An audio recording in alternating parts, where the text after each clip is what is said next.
everybody, this is Charlene from over here. What the fuck news? Guess what, y'all? Biden say he's not running for re-election. I don't know what happened in the backdoor meeting, but y'all, Biden is not running. Take a look at the clip. I'm going straight to his Twitter. Was it Twitter? Yeah, X. My fellow Democrats, I have decided not to accept the nomination and to focus on all my energies on my duties as president for the remainder of my term. My first decision as a party nominee in 2020 was to pick Kamala Harris as my vice president, as it's been the best decision I've ever made. Today, I want to offer my full endorsement of Kamala to become the nominee of our party this year, the Democrats. It's time to come together and beat Donald Trump. Let's do this. Yeah, well, we'll see. It comes after a morning in which we heard more calls for the president to step down from members of his party, including, for example, Senator Joe Manchin. Now, the president in this letter released only moments ago walks through his accomplishments as president. And also, if I can read you this part, it says, "It has been the greatest honor of my life to serve as your president." He goes on to say, "While it has been my intention to seek re-election, I believe it is in the best interest of my party and the country for me to stand down and to focus solely on fulfilling my duties as president for the remainder of my term." He goes on to say he plans to speak to the nation later this week. He also thanks Vice President Kamala Harris for, quote, "being an extraordinary partner in all of this work."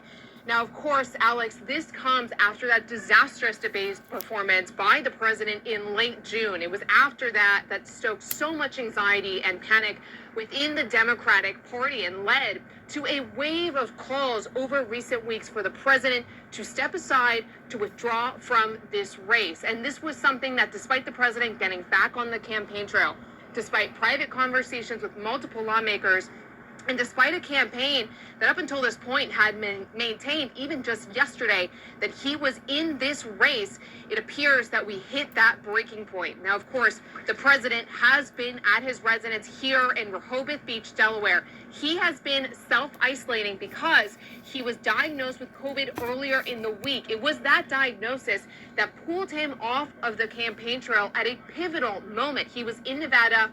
He was shoring up support with Black and Latino voters. And it was before one of his last events that he got that positive COVID diagnosis and had to be blitzed back here to the East Coast, to Delaware, where he has since been self-isolating. It has been during that time that he's also been deliberating. He is with his closest advisors and his inner circle in what has been a challenging and at times frustrating time for this campaign. Now, we should also note, Alex, that earlier today on the airwaves, the president's allies were saying that he was in it to win it. Again, this was the resounding message that we were getting from the campaign time and time again. But this letter tells us that the president, upon self-reflection, upon all of the calls from Democratic lawmakers, allies, and donors for him to step aside, has listened to those calls and has decided to not seek re-election in what we really just cannot overstate how remarkable a moment this is. Okay, everybody, if y'all sat through that, I just want to see, wow, who are they going to get? Okay, I already see they're going to have Kamala running. But anyway, who is she going to get to run with her? That's my, you know what? They waited too, I don't know if they waited too long. Yeah, I don't even, I don't even give it, you know what? I got too many issues going on, and I don't even really, y'all have a good day. This is Charlene telling from What the Fuck News. Biden is not running for re-election. Y'all have a good day. Don't forget to like and subscribe. Hey, don't forget to like and subscribe to the page. I'm trying to get this thing to grow. Don't make me come looking for you. Don't do that. Y'all have a good day. This is Charlene from What the Fuck News.